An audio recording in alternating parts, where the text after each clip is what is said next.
Today in history, in 1982, John Hinckley Jr. is found not guilty by reason of insanity for attempting to assassinate President Ronald Reagan.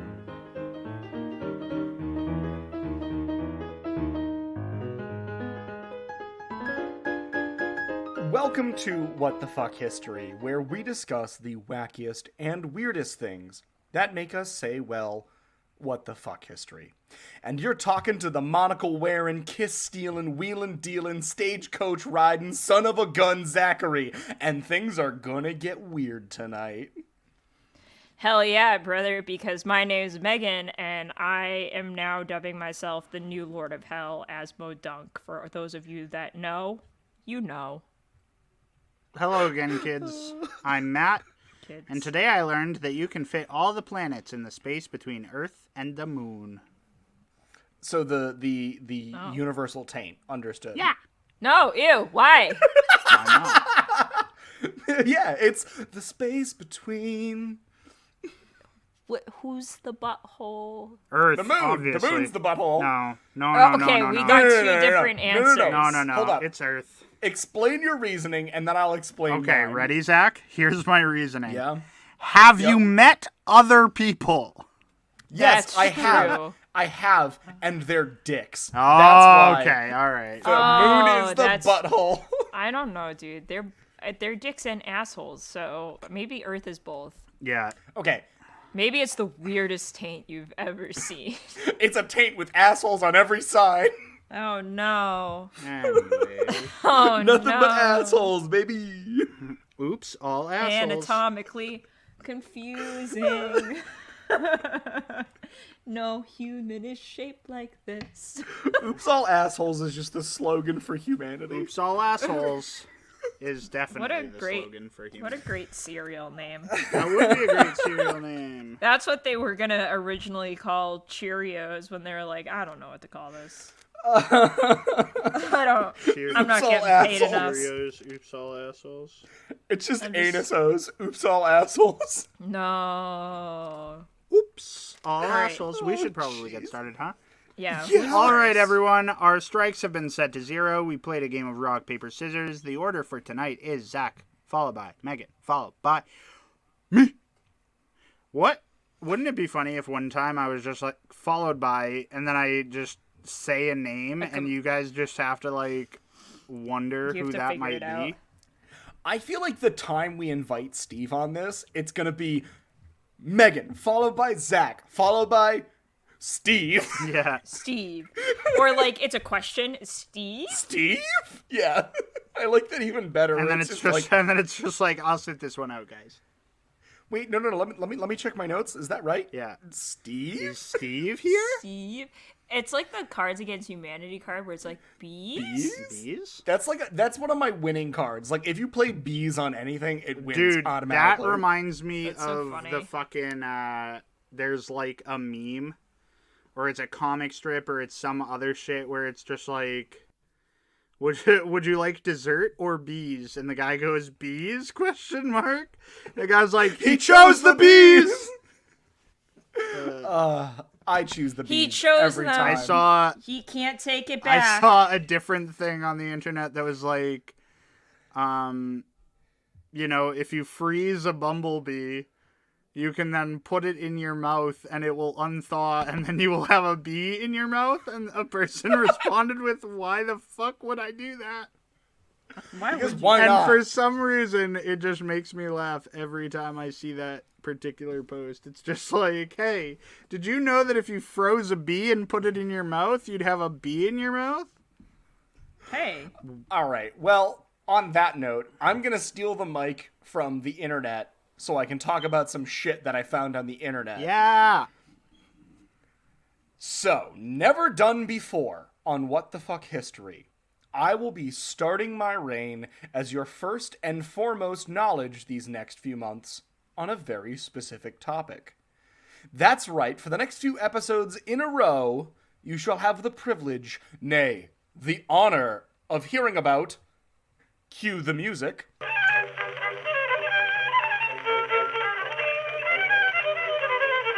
Heinous gentlemen of history. Oh, I love heinous gentlemen in history, which is most of them. Yes, but there's an emphasis of gentlemen in my heinous gentlemen of history. I feel like most men view themselves wrongly Okay. as gentlemen. I don't mean to derail you. Please go on. You're not derailing me, but let me explain it this way. This is a true gentleman, not a fedora-tipping milady gentleman. Milady? Tonight, we will fuck me up the ass with a roll of quarters. I love it when Zach trips over his own tongue.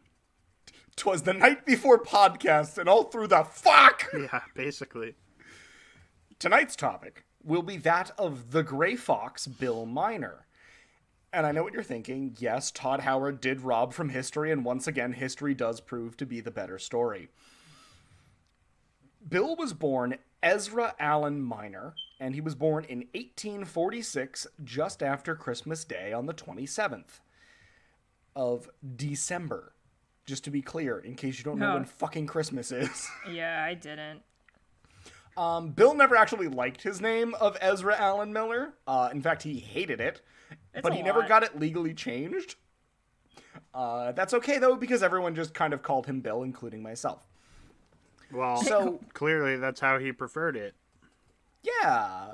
Respect people's choice of names. End of story. Whether it has to be Bill or not. Yes. So Bill, as far as his childhood goes, doesn't have much importance that goes on there. It's not like, oh, broken home story. He comes from nothing. He does the Gatsby thing. Bullshit. No, that's not happening tonight. He does the Gatsby thing. Does the Gatsby thing. You mean says, the Gatsby thing where he stands at the end of a dock pining over a woman that clearly doesn't want him and then gets killed in his own pool? No, I was going to say the Gatsby thing of saying, oh no, I'm poor, I can't marry you, and his girlfriend going, I don't give a shit about your money, and he going, no, I'm too poor. Isn't that the same plot as Titanic? Kind of. I'm allowed to shit on The Great Gatsby, though. It is my favorite fucking novel. That's so funny because my mom fucking hates that book, and she had to go to summer school because she hated it so much. I love it, but I hate that everyone doesn't understand. It's about the corruption of the American dream and how it's bullshit. Hey, we are so far off the track right now. Oh, but we're going to talk about the purity of the American dream in Bill Miner's life. Okay. I do love the purity of the American dream. Bill Miner became famous when he grew up, and he became famous because... Well, what did Bill do when he was told he could be anything? What did he decide to do? Any guesses? He became a crimesman. A crimesman, as they call them. He was told he could be anything, and he became a stagecoach robber. Yeah, a crimesman. That's what they call them. A crimesman, if you will. Yes. Well, that's what they called them back in the day. Hey, how did you get this money? Oh, me? Here's my W-2 for being a crimesman, employed at Crimes Incorporated. It's so nice that even though you took this money, you decided to fill out a tax return for them. Oh, no. I do terrible amounts of tax fraud. This form is filled out poorly. This form is filled out I don't know if you heard, but my title is crimesman. All I can think I of have is fucking claimed Gravity many people Falls. as dependents. Yeah, Gravity Falls with Grunkle Stan, no. I've committed terrible tax fraud! I've committed terrible tax fraud. Grunkle Stan, why does it say tax fraud on your returns? Because I did tax fraud! Oh, he's upfront about it. So was our man Billy Bob so upfront about Billy Bob, not Thornton. So yeah, he ends up getting arrested for crimes a number of times, including the first time in 1866. I just love the blanket. He gets arrested for crimes. I said he did crimes. I didn't say he was good at them. No, I know, but I just think it's like he got arrested for crimes because the list is so expansive. I mean, honestly, yes. Lots of robbery. 90% robbery. Mostly robbery on his resume. All robbery. Oops, all robbery. all robbery? Yeah, but he gets arrested for his first time in 1866, which is at the ripe old age of 20, and honestly, He's putting us all to shame because he's already going hard robbing the rich, and he's only 20. Life goals. He's Robin Hood. Not quite. He doesn't really give it back to anybody. He's just like, mine, please. Yeah, no. Rob from the rich, give to the me. It's Robin Hood. Exactly. But Bill gets caught and released 3 times before he's like, you know what? Maybe I'm not cut out to be a crimesman. Maybe No, I'm he not says maybe the American crimesman. dream's bullshit, and I'm going to move to Canada.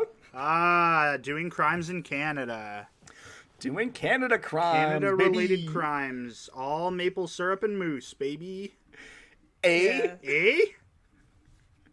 So he moves to British Columbia, Canada. What's that about? What's that about? Oh, jeez. I'm not getting in on that. That's It's the low-hanging fruit, huh, Megan? We it's say a that with low-hanging all the love and adoration for the Canadian people. Yeah. So he does what he does best in Canada, and, well, he starts a Robin again. Here I go, Oh, killing again. there he goes. We're going to get to the killing Like part. fucking Rick and Morty, though. Here I go, Yeah, Robin that's again. actually, remember that you said that, Matt. Okay. Remember that you said Mind that. like a Put that steel in- trap I've got. Put that in your mind palace. Yeah. My- But he actually commits the first staged train robbery in British Columbia history on September 10th, 1904. Woo! Good for him. So he's got some stuff under his belt. And he attempts another train robbery, but it kind of goes bad. It doesn't go good for old Bill. So Bill and his 2 accomplices go to rob a payroll train, but they end up jumping onto the wrong car. And How do instead you of fuck it up? leaving, yeah, they fucked it up. Someone gave them bad intel, they fucked it up. So instead of leaving with the entire payroll, they come off the train with $15, which is maybe like $500-ish in today's money. Inflation Yeah, I calculators don't go back to like 1904, so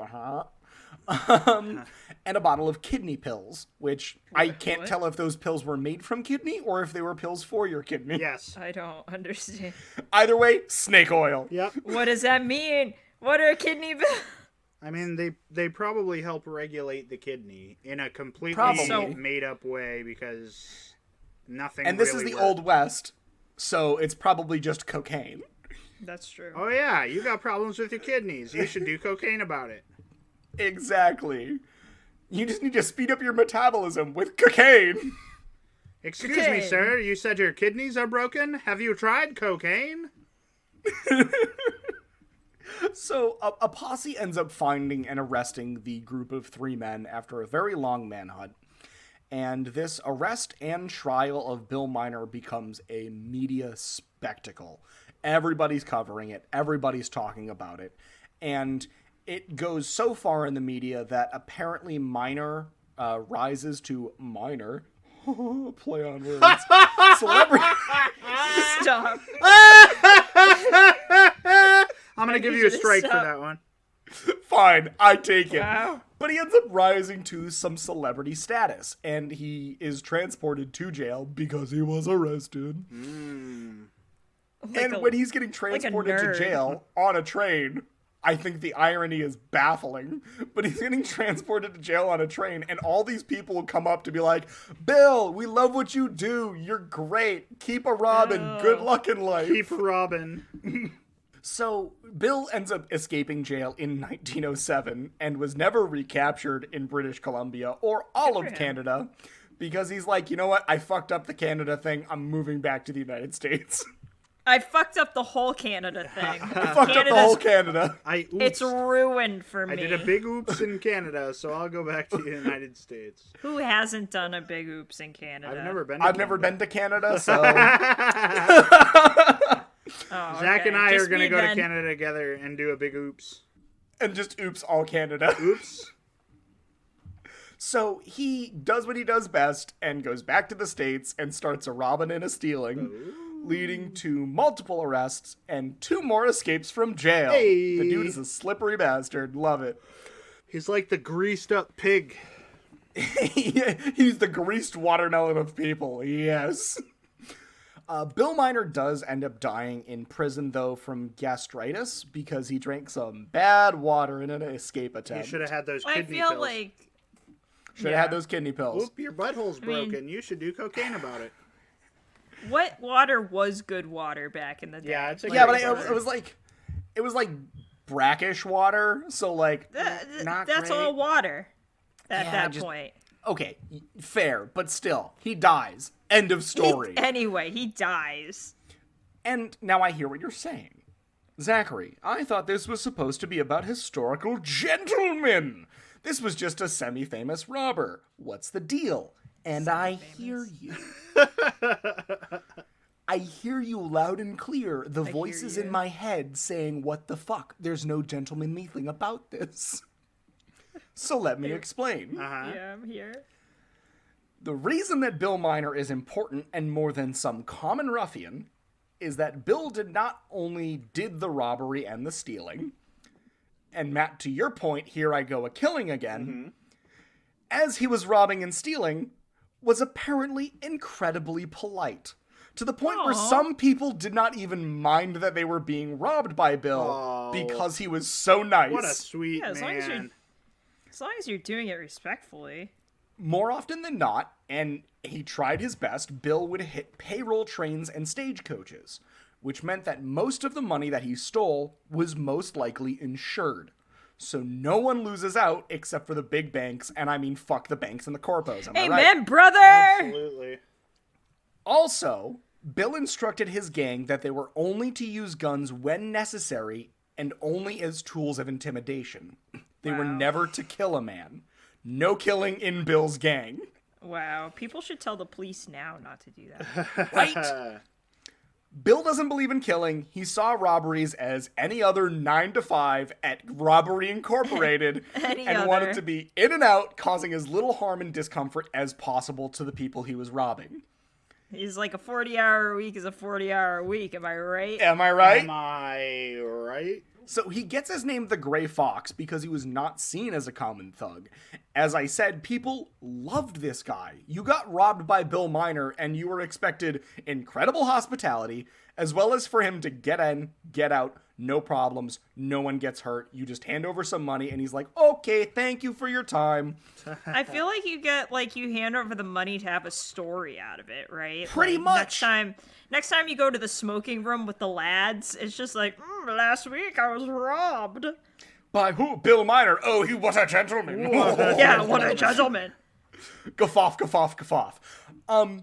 Finally, and this is the best part to me, Bill Miner is actually credited as the originator of the phrase, hands up. Ooh. Oh. He didn't want to hurt anyone. He just wanted to get in, get his job done, and politely thank you for your time and cooperation in the matter. Welcome to the Bank Put of your Walmart. Get hands your up. shit and get out. Yeah, so he was just this dude who was like... I also love that he was in Canada, because it feels like the Canadian thing to be like, sorry, robbing you. Yeah, sorry about this. Sorry about Like- this. And not to make fun of Canadian accents any more than we already have, but like... That ship has sailed. Why are you I know. apologizing right now? I will backpedal for the Canadians. This I will not is backpedal not for the the French. first That is time. my This will not be the last time. fair enough. But I like this story and I like this guy because he was like, I'm not good at anything Yeah, else. he's I'm a gonna gentleman rob people. crimesman. Yeah, he's just a gentleman crimesman, and yeah, I love it. It's great. Yeah, I think that's nice. Like, I feel as though no one wants to do crimes like that anymore. No one wants to work anymore. I agreed up until you said that. No one wants to work anymore. the, No one wants to commit crimes. The crimes have been increased to like a grander scale now. Yeah, I just Yeah. feel like white collar crimes are so boring. Like, it's too much cocaine and too many business suits and like not enough trains and not enough face to face interaction. Not enough Yeah. robberies. Yeah, there's Not just like enough not enough robberies. high stake robberies where like you could just walk into a bank or a train and be like, "Put your hands up, I want the money."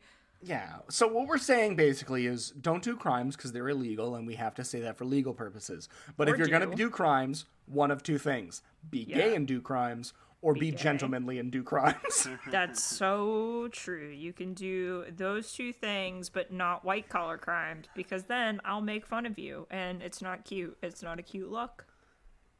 Absolutely. But I take this mic that I stole from the internet to talk about things on the internet, and I drop the mic. Therefore, I give my time.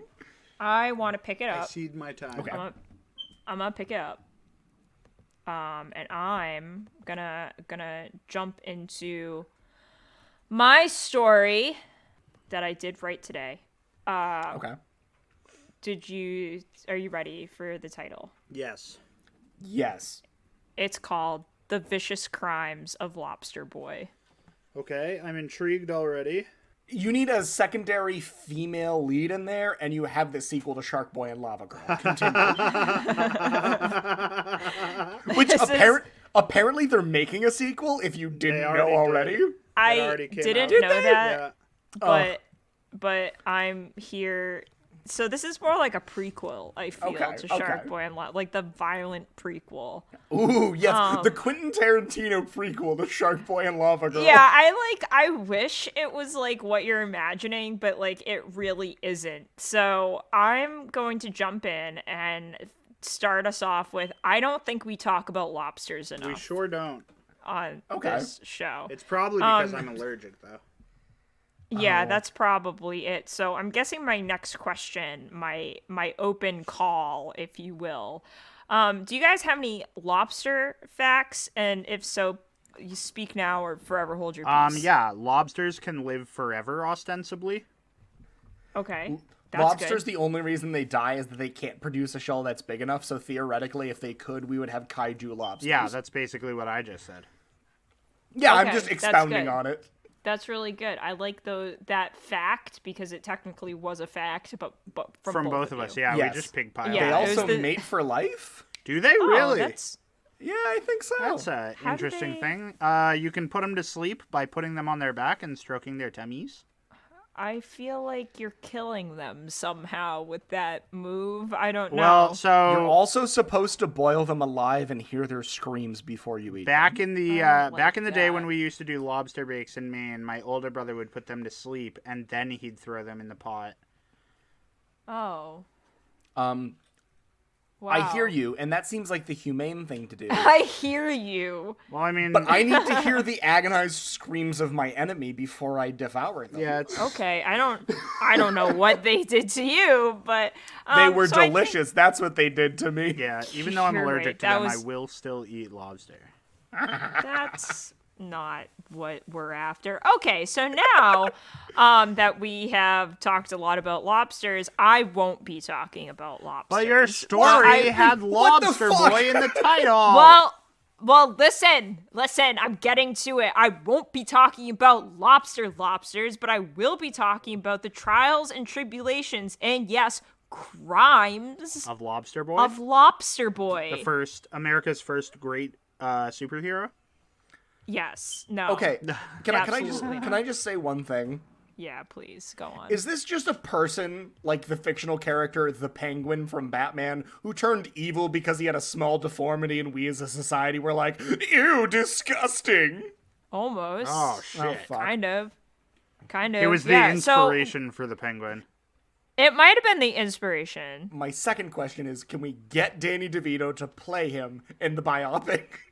I mean, maybe. I think you're already grandizing Lobster Boy. Let me dream, Megan! I want to know No, more about Lobster Boy. Yeah, so I'm gonna debunk your dreams right now.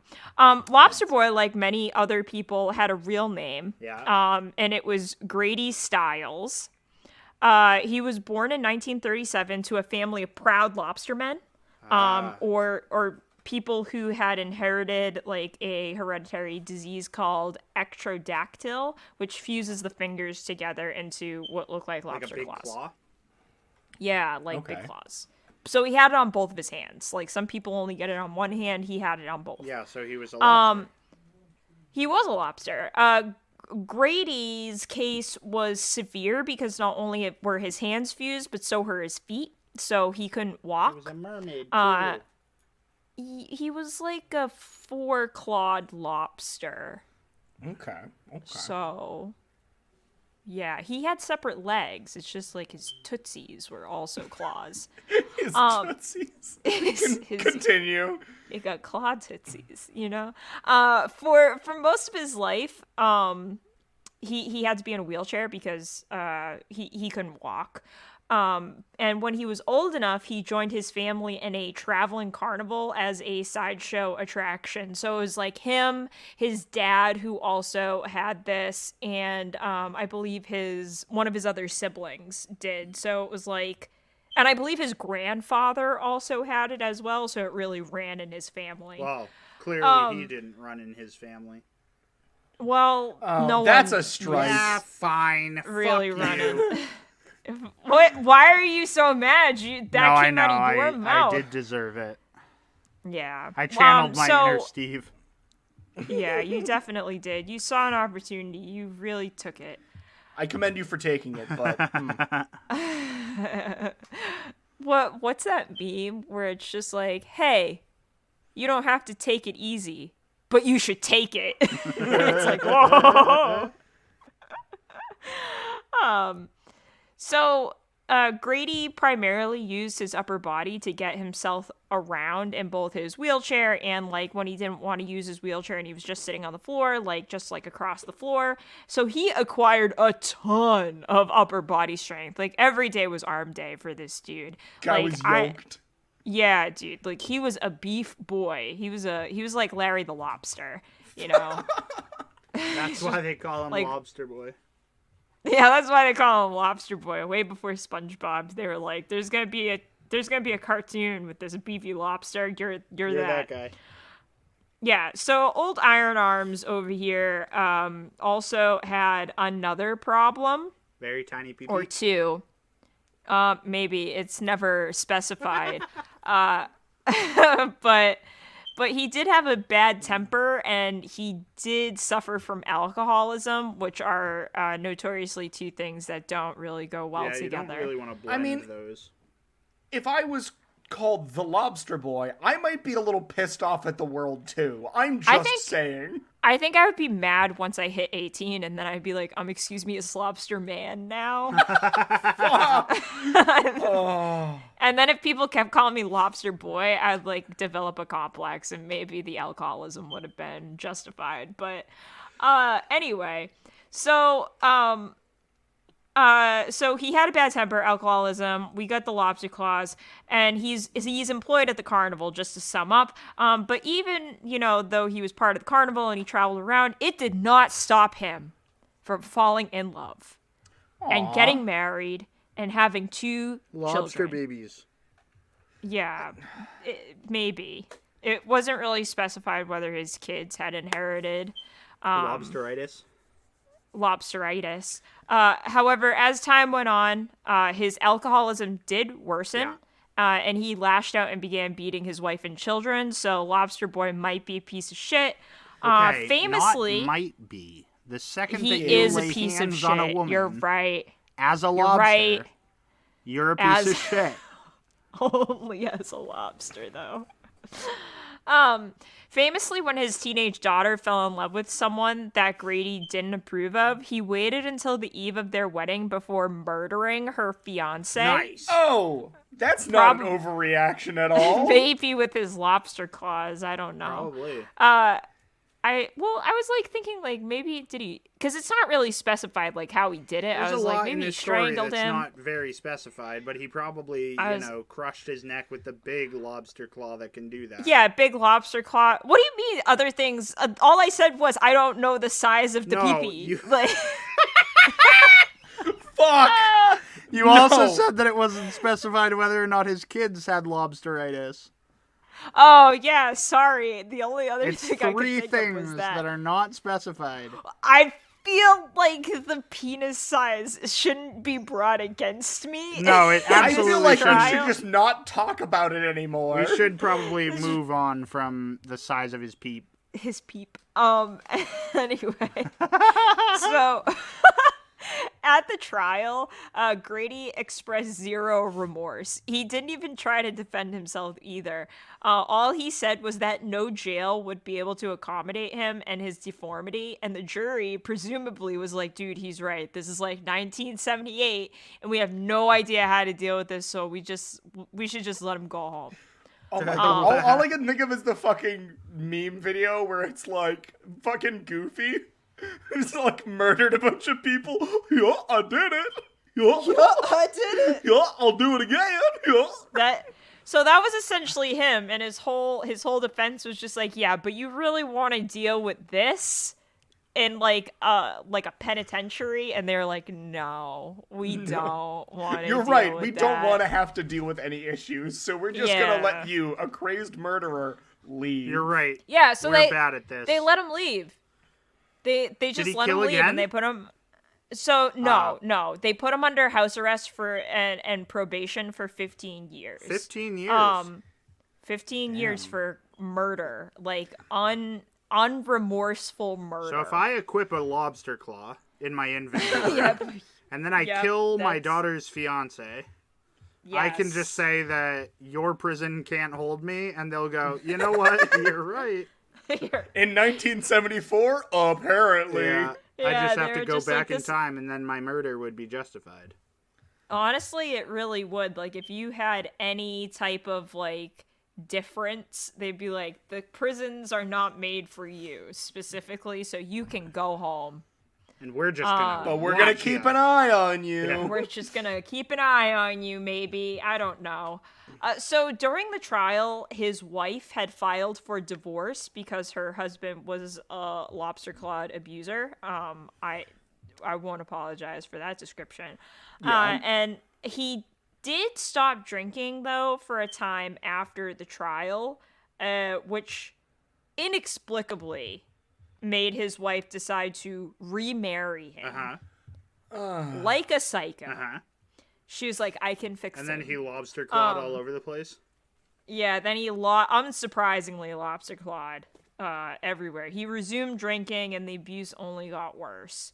So in 1992, his wife and her son from a previous marriage hired their neighbor to kill Grady for $1,500, which back then was like enough to buy a house, I assume, given inflation.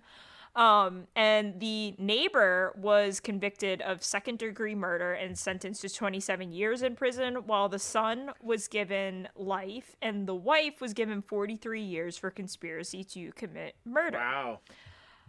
Yeah. So no one denied that they had killed Grady, and on trial, his wife recounted the years of abuse, saying that she feared that Grady would kill her and her entire family, and like, honestly, it feels like Lobster Boy and his crimes won in the end, even if he did end up dead. Like, no, his crimes were definitely the winner, because all he got was fucking house arrest. Yeah, he got house House arrest. He and like went back probation. home, like continued living his life. Like, he murdered someone, and like someone that didn't do anything to him, right? Like, he just didn't like the dude. And meanwhile, these three people are like, yeah, We also he's, like, don't like a beating the dude. yeah, but Yeah. that dude's been beating the shit out of us. So, And I mean, I think minus there the is- neighbor. I think there is something to say about the cycle of abuse and how, like, it's hard to remove yourself from abusive situations like that. Like, it's not great she remarried him. 10 out of 10 would not suggest, but also Yeah. it's I feel like it is one of those things where it's like you end up getting caught in that cycle of abuse. Yeah, and I get that too. Like, she probably didn't have, because she joined the carnival, right, when she was younger, when she first met him. Yeah. And, like, that was probably, like, her whole social circle, because even when I was reading one of the articles about this, it was just, like, her family and his family and, like, all of her friends could not give you an explanation as to why she did this. Like, they were just as confused as we are sitting here, like, 30 years removed. Yeah.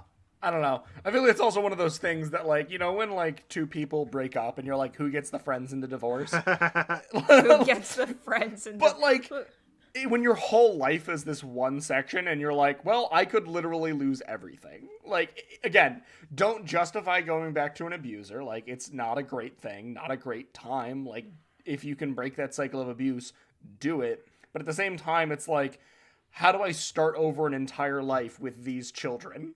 Like, that's a lot. That's a lot.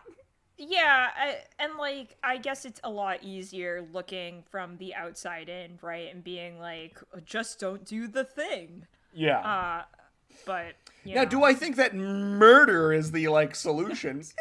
Maybe not. Historically, I don't not. know. Historically not, but also like Historically, very easy to get caught for conspiring to commit murder. that's true. Also, like, just go live up on a hill. Yeah, definitely. Like he can't get He to can't you. climb He that can't hill. get up the hill. He can't get Just there. make it a really fair steep point. hill. Yeah, like make sure the grade is Such not a way that he wheelchair. can't climb it with his monster Put lobster stairs arms. up to the hill. Oh yeah, surrounded by Like, the stairs. one enemy. No, because he did have strong arms, so he could climb. He had strong arms. Yeah, he could climb. So it would have to be technically. like a fortress. It would have to be a slant. It would have to be a have to be a fortress, and you could roll. Get a I like moat. how a rock, Get a moat. Roll a rock down. All right, I'm gonna do my thing now. Is that cool? I like how we're trying to workshop this, and then there's just like a moment of silence. We're just like, yeah, big rock. Yeah, big Big rock. rock, big moat. Yeah. Done. All right. Sisyphus, that bad boy. So my story is kind of unique, but it also has to deal with con men. We've got 3 stories of crime. It's crime time, baby. In the year of our Lord 1883, the Brooklyn Bridge was completed in the bustling city of New York. And shortly thereafter, a young man by the name of George C. Parker gets a bright idea to try and sell the Brooklyn Bridge. Ooh, liking this already. Parker would essentially find immigrants that were fresh to the city and told them that the bridge had been approved for tolls and that the buyer could make a fortune by setting up a toll booth on the bridge. So, Okay. for like super wealthy people, so he would change his stratagem based on like who he was talking to and how wealthy they looked. But like immigrants that had just gotten off the boat and looked fairly poor, he would like ask for $50 and tell them to set up a toll booth. For people that looked wealthier, the highest, as far as the research that I did, was like $50,000. And instead of trying to sell them a toll booth, he was trying to sell them the bridge. Okay. So essentially, he was basically just like, yo, if you own this bridge, you can just set up a toll booth wherever, and it'll pay for itself eventually. Hey, have you considered buying this big fat Hey, I don't know much about bridges or tolls. Slaps top of bridge. This bridge can fit So so many many tolls, cars on yeah. it. So cops would often have to be the ones to break the news to immigrants as they showed up to like build a toll booth at the end of the Brooklyn Bridge, telling them that they were not allowed to construct a toll booth, and they would have to like walk away defeated, and they would obviously never get their money back. Interestingly enough, though, this was not the only landmark that Parker tried to sell to tourists. He also sold Madison Square Garden, the Metropolitan Museum of Art, Grant's Tomb, the Statue of Liberty. But Oh, all of the good things. but none of them were as lucrative for him as the Brooklyn Bridge was. So he dropped pretty much all of the other landmark scams and focused solely on the Brooklyn Bridge full-time, in essence making it his full-time job selling the Brooklyn Bridge to people. Yeah, I would do that too if I really crunched the numbers. Yeah. You know? I Yeah. was like, this Brooklyn Bridge thing is really, it's paying off. So he would do it twice a week, And as I said, his totals or his charges would range from like $50 to like $50,000. Again, that's in my research. I don't know if it's accurate or like if someone misplaced a zero and it was only 5,000, because 50,000 back in 1883 is an absurd amount of money.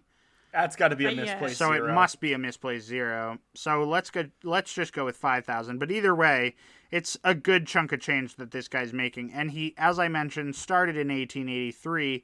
Can you guess how long it took for him to get caught? Can you guess I the feel like year it's that gonna he be- ended? I think he didn't get caught. He died with this money. You think? All right, what was the start year again? 1883, a little Okay, while after the 18. Brooklyn Bridge was built. Okay, 1883. Oh, God. I want to... He was 20 at the I time wanna that he say- started, by the way. Okay. I'm going to say it took, like, an obscene amount of time to catch him. 30 years. You're not far off. 31. Price is right, Will. Stop! He was finally caught in 1928. So if you got that correct, congratulations. If you didn't, please take your certificate of ownership of the Brooklyn Bridge and go. Also, I do want to say that $5,000 in 1883. Yeah. Today, that's worth $144,700. Oh, yeah, so not even enough to buy a house. Yeah, Okay, that's but still no, not hear me out. You said he was doing this Twice a week. a week. Yeah. If I was making, hold on, 144,700 times 2. Yeah. If I was making $289,400 a week. Yeah, but Oh, that's I on can the afford high it. end. I could afford a house Okay, next but like, say you year. do that. You do that Yeah. for 4 weeks and you luck out. Uh-huh. You have over $1 million in a month. Yeah, but that's in today's money. Yeah, no, but like, you know what I'm saying? Like that's it, the buying power of $1 million in today's money in 1 month. In 1 month, yeah. In And 1 he just month? kept doing That's it. crazy. So he eventually gets caught for his crimes and he's given a life sentence to be carried out in Sing Sing prison. But what I found most interesting about this scam is that it wasn't unique to New York. And that is a tongue twister. So You nailed it, though. I did. Proud of you. So in 1925, a gentleman tried and succeeded in selling construction contracts to companies in France to repair the Eiffel Tower. The scam centered on the basis that the French were contemplating destroying the Eiffel Tower because they could not afford to repair it. I don't remember the name of the gentleman, but he did it. He did it once and got paid $100,000, and then he fled. But the contractors never reported it to the police, and then he did it again and charged $100,000. And that got reported to the police, but by then he was already gone. I mean, that's the smart play. Get in, get your $100,000, get the fuck out. And in He England, was like that gif, oh yeah, right? That gif where like the kids give him the peace sign and then he just like disappears. He like just oh yeah, ghosts. the peace sign, and then he just disappears, ghosts out. That's one of my favorite gift sets. So in England, so after good. my second favorite World War, a Scottish actor named Arthur Ferguson used to sell landmarks to Americans, claiming that he had been sent by the Prime Minister to recoup some of the finances lost to the war. So he would charge $5,000 for Big Ben, $30,000 for Nelson's column in Trafalgar Square, and $10,000 or £10,000 for Buckingham Palace itself. Jeez. So, Oh my gosh. the reason though that I kind of wanted to bring this up is, and it's more germane to Arthur Ferguson here in the last one, but it was essentially he just gave them a certificate of ownership, and this Oh no. this to me kind of just feels like NFTs. It's just old-timey It's just NFTs. old-timey NFTs where someone basically, like, you pay millions of dollars, or the equivalent of hundreds of thousands of dollars, for someone to give you a certificate that says that you own this piece of land, or that you own this picture, or that you own this thing, and You don't get to take it home with you. You don't get to alter it or move it at all. It's just ludicrous to me that such a thing. It's like the same thing as like where it's like you can be a lord in Scotland if you just buy this 1 cubic foot square of land in Scotland. Right, exactly. Except you didn't actually get the title of lord by purchasing Big Ben from a con man. Right. But I just thought it was funny because essentially nowadays people are buying pictures on the internet that like are supposed to hold this incredible value, but the basis of that value makes absolutely no sense at all. Sense. Well, also, like, you're not really gaining anything. Right. Right? Yeah.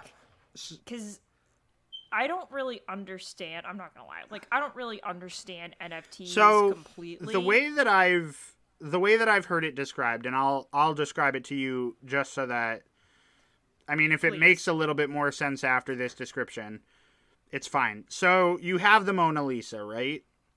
And essentially, you pay the Louvre, which houses the Mona Lisa, and you pay like $1 million, and they say, okay, you now own the Mona Lisa. And you say, great, can we package it up and take it home? And it's like, no, it'll still be housed here. We're just going to hang this certificate next to the Mona Lisa that says that you own it, and that certificate will stay there until someone outbids you, or until you sell the Mona Lisa to someone else. So essentially, an NFT is saying that you own a piece of art, and there's supposed to be like coding in the piece of art that specifies you as the owner, and then you can sell it to other people for more money, apparently. But I don't see how any of them are any more valuable than anything else. It's like a stock, but the company doesn't make anything. Yeah, like the other thing too is like it's shitty art. Yeah, no, it's like MS Paint. Like, it's like intentionally shitty art that has been given like this inflated value, which like is what like the whole fine arts industry, like the high-end fine arts industry is. It's like giving something inflated value for no reason. But like, isn't there this thing too that within the code, every time the thing is sold, like whoever made the code also gets paid? I'm not probably. I really don't know because I haven't blockchain. Because I haven't. I'm an idiot. Really like I haven't really researched it enough because the whole thing annoys me. I even wrote in my notes because I've been doing like editor's notes since Zach told us that we were gonna be publishing these on our Patreon. I said, if you are a member of our audience and a crypto bro, I need you to know that I don't fucking care. I mean, that's completely Stop trying fair. to explain NFTs to me. But like this is the equivalent that I found. It's essentially like a person just sells you something that has no real meaning outside of the space that you're. So like if you're going to New York and you say, "Oh, I own the Brooklyn Bridge," it's like, okay, cool. But if you're talking to someone like in Spain and you're like, "Oh, I own the Brooklyn Bridge," they're like, "What the fuck is that?" Yeah, I guess like with the like if you did manage to like buy one of these landmarks though, right? Like the Brooklyn Bridge or the Statue of Liberty or whatever. At least like you can interact with those things in the real world, and like they do add value to like other aspects in life, and they could potentially like make you more money on a day-to-day basis, whereas NFTs, their value feels so made up and inflated that like it's meaningless. Yeah.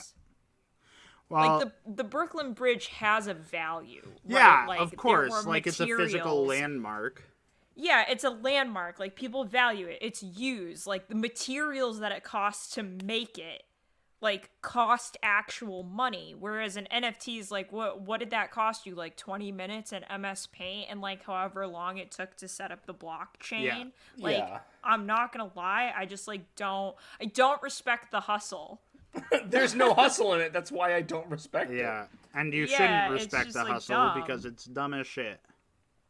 But yeah, I thought it was funny that, people back in the day used to sell landmarks to gullible people, and nowadays we have people selling MS Paint artwork, if it can be called that, to gullible people. Yeah. And then you've got, internet psychopaths like Gary Vee who are going out saying that NFT are going to be like this big thing, while we're seeing the exact opposite happen, as no one is being able to sell.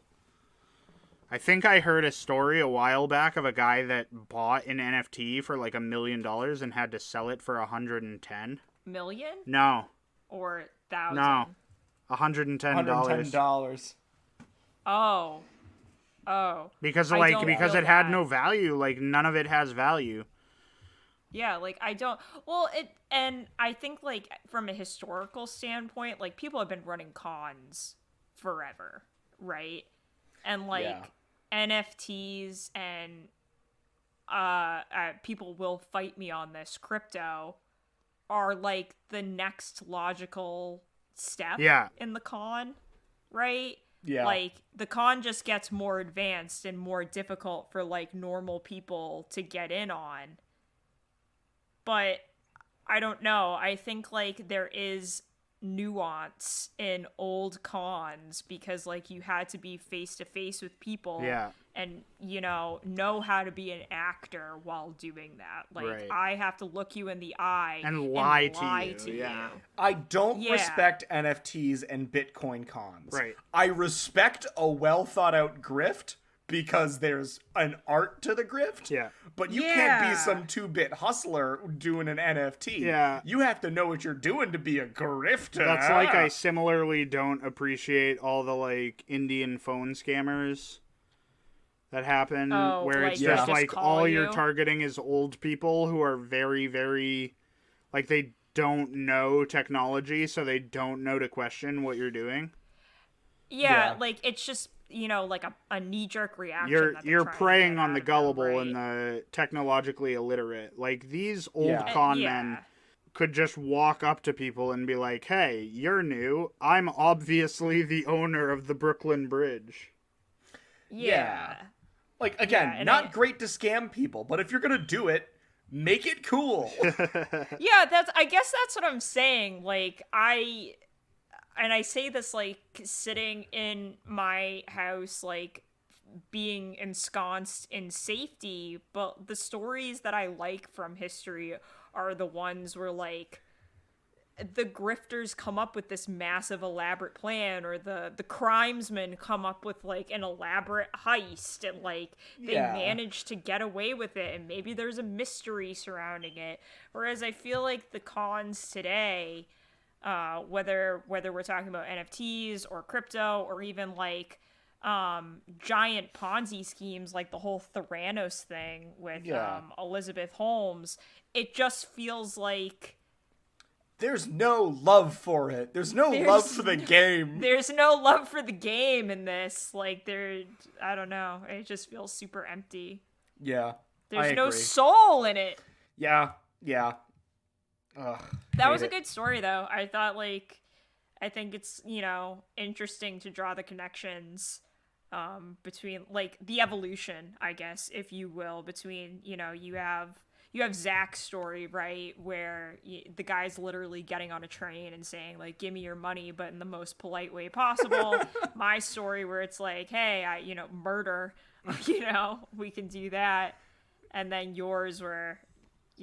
I'm gonna swindle you, but like it's gonna be a good swindle. Yeah, crimes throughout the centuries, if you will. But before we dive too deep into how much we hate NFTs and respecting the grift, we've dived too far already. It's too late. It's time to surface, and I'm gonna surface with a couple of things. First off, thank you for listening to What the Fuck History. It's always fun to make these with Matt and Meghan. I love it dearly. But if you have a chance, actually, And not even if you have a chance. This takes 2 seconds, so please just go do it. You can follow us on our socials. On Instagram, we're _triumvirate_productions. On Twitter, we are at triumvirate_pod. And also, if you have a chance, give us a rating and review on Apple Podcasts. You can be like ALS Runa or RL Lakes, who gave us some really great reviews on Apple Podcast. And it helps us because it puts us up in the charts and gives us more visibility. So that way we don't have to tell you to go share it with your friends. You're kind of doing that with sharing it with the world. We love that. And also we do have our Patreon where you can sign up to, give us a little bit of that financial help. We're not grifting you. We're giving you goods. We assure you we're not grifting you, please. It's not a grift. There are goods and services. You can do. And then at episode 500, haha, got him. That would be hilarious. But yeah, so we have 3 different tiers. The 1 strike tier where it's just, you want to help us out a little bit. The 2 strike tier where you not only get our undying gratitude, but you also get our after show, What the Fuck After Dark. And 3 strikes, if you're feeling real lucky, you get the uncut episodes, What the Fuck After Dark, and also, as Matt has mentioned, our show notes. So yeah, if you could just quickly give us a review and rate us on Apple Podcasts or Spotify and go follow us on our socials, that would be, hunky-dory of you. I'm going to bring back an old bit. Yeah. Share us. Oh my god. And with that creepy Matt note, yes, give us a share. Tell your friends. Tell your friends about us. But most importantly, ask them this question. Yeah. What the fuck, history?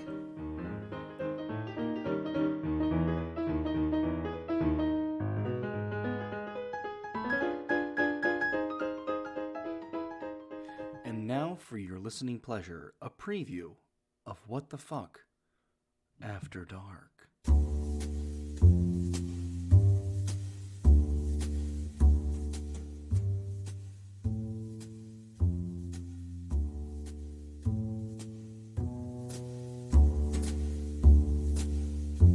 Do you want me to stop here? Count us out. Count us Okay, out. Are we actually stopping, though, or are we Are we... Yeah, I just need to know. Yeah, that's a good question. I Well, mean, no, I don't know. do we want to talk? I know Zach had to leave immediately after the podcast after the last one. I mean, I could chill for a little bit. Do we want to keep talking? I mean, we can- don't have to stop just now. Yeah, we can keep it going. Don't stop the recording. Don't stop. Believe. Don't stop this recording. Hold on to that. We're a nightmare sometimes, and I love it. I know, we're such chaos goblins. We are chaos goblins. Chaos goblins, line cooks, the male version of the pixie girl, the manic pixie girl. It's I'm chaos so goblin confused line as cooks. to what you just said. So I was reading this post the other day, and it's what's the male equivalent of a manic pixie girl? And someone was like, chaos goblin line cook. Oh yeah, that makes sense. And I was just, because you look at Megan Fox, right, and Machine Gun Kelly, and you're just like, yep, no, I get that. there it is, So I also think of there was a post where some guy was like, how there's that whole thing where it's buy wife energy with golden retriever gamer boy, Buy wife energy. but they were but also there's just the dynamic in a relationship where it's the witch and her swordsman, and I'm Yeah, that's true. Agreed. Yeah, 1000%. The best romance in the world, and I will say this till the day I die, which is Morticia and Gomez Adams, is just a That's witch and true. her swordsman. Okay, my favorite thing about the Addams family is and I know that this isn't real because gods, how could it be? But I saw Gods. an old script, and again, it's fake, and I've probably posted this in our D&D chat. But it was I saw an old script that was just it needs to be implied that Morticia and Gomez fuck. Every word that they say is just dripping with sexual tension, and it's not they angry fuck each other or that they're they hate fuck, but that they absolutely love just taking a night and going to town on each other. Okay, can we just talk about how that A is perfectly done in the 90s Addams Family? Like, Raul Julia fucking kills as usual. But, like, That's so...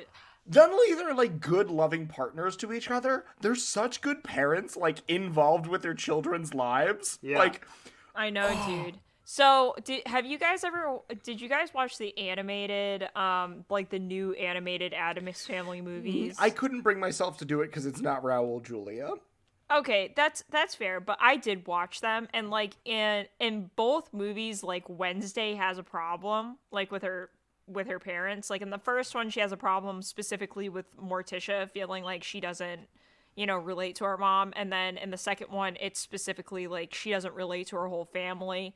More specifically, Gomez and Morticia. Okay. And so I was talking to one of my friends about it, and I was just like, she literally has the coolest parents in the world that just like foster her beliefs and like her interests so much. And my friend was just like, maybe she's just uncomfortable by the severe sexual tension that they bring to every interaction. Yeah. And I was like, I guess I would also be uncomfortable, but if it's the only thing I had ever known, like if my parents were always just like, hell yeah, brother, I would be like, I guess all parents are like that. Yeah. No, and I think that, like, it does talk about, like, growing up in that household of being, like, your parents very clearly are into each other. Like, yeah, dude. It's a bit much at times, and, like, I can understand that, and I can see that, and I think it's also just, like, I don't know, the thought of your parents having sex is gross.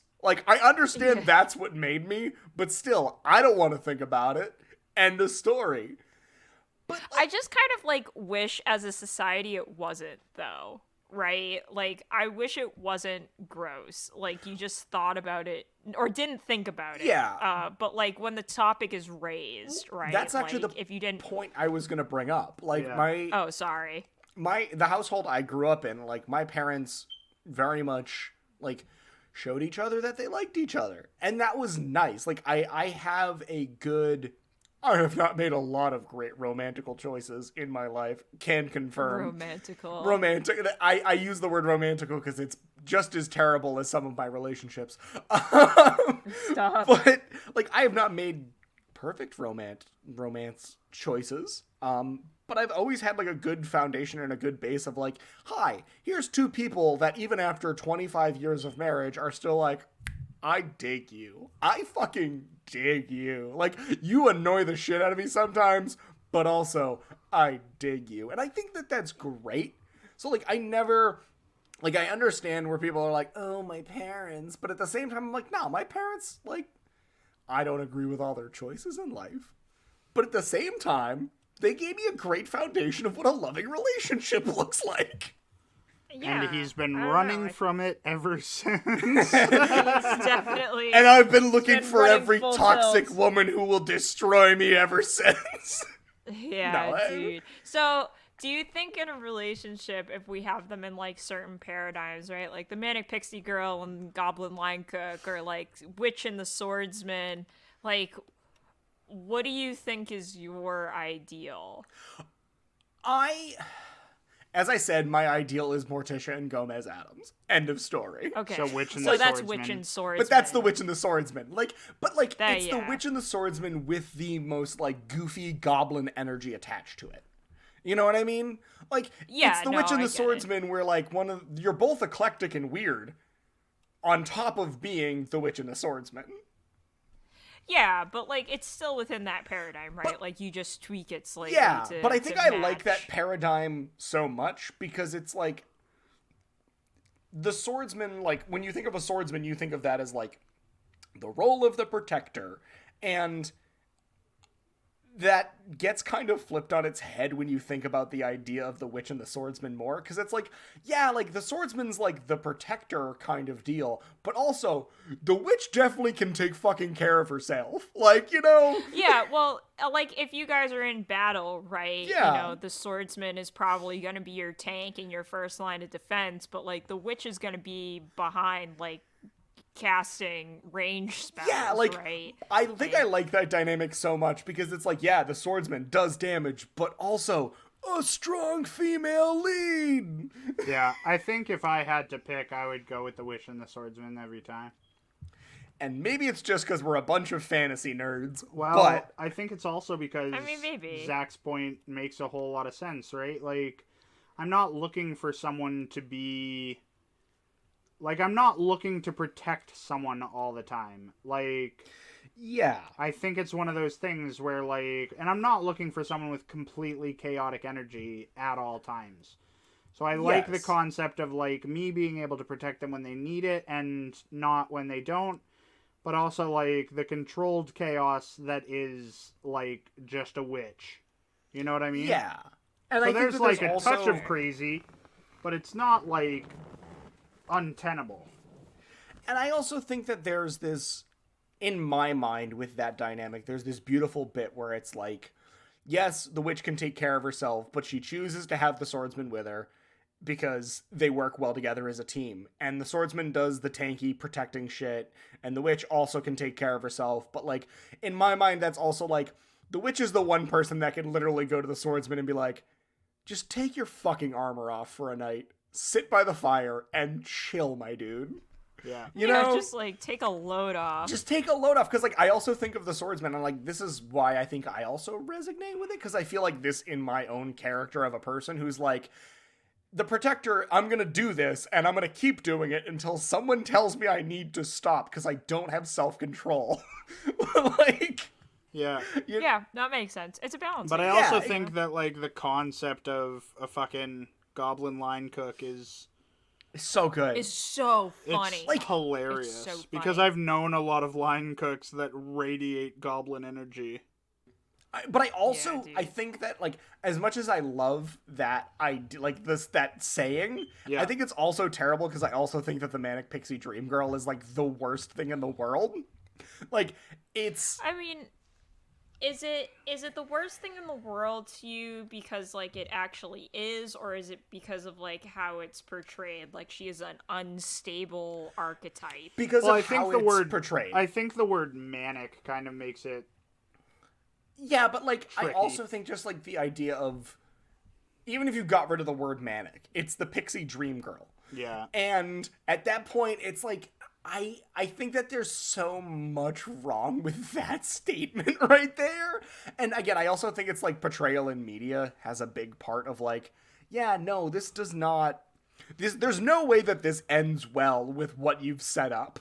Like, and I think Yeah, that the goblin line cook is like, it is the perfect pairing to that, don't get me wrong, but A, I've known a lot of goblin people, and I've known a lot of line cooks, and I can tell you, neither of them end well either.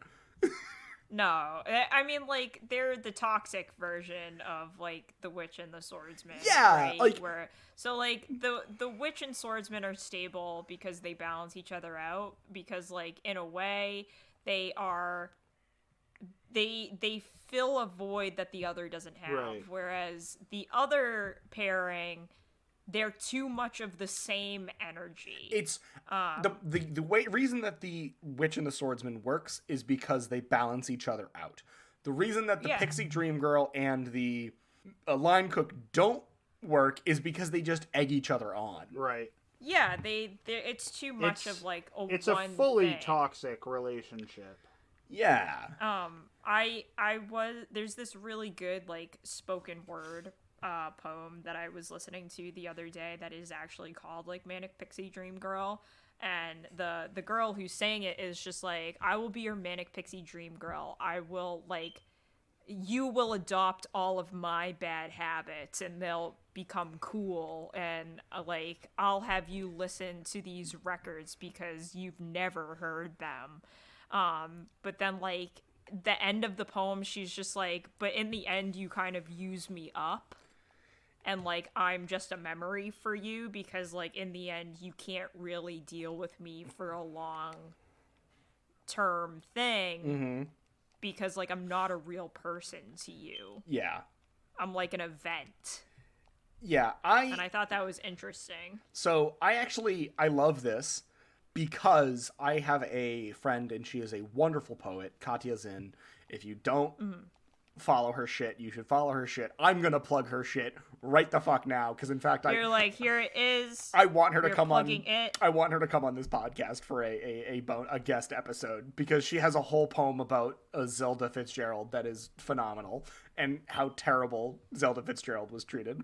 But she just released a book called Manic Depressive Pixie Dream Girl, and it's a wonderful piece of literature. You should all go buy it. And so she also has like another bunch of like poetry books that are all great, but it's like it is so good because in this book she talks about the manic depressive pixie dream girl and the sad boy protagonist, and it's just so on point. And it's like you look at it and you're like, this is bad. This is bad. But in a like, I love reading it, but it's bad. No, I get it. Like, it is nice when someone actually hits the nail on the emotional head, right? You're just like, oh, you got it. Yeah. There it is. You got the zeitgeist of a moment. Yeah, exactly. So yes, what I'm saying is go buy the book, and also this relationship is toxic. And with that, Megan, if you feel like counting us out, I will. Ready? 3, 2, 1.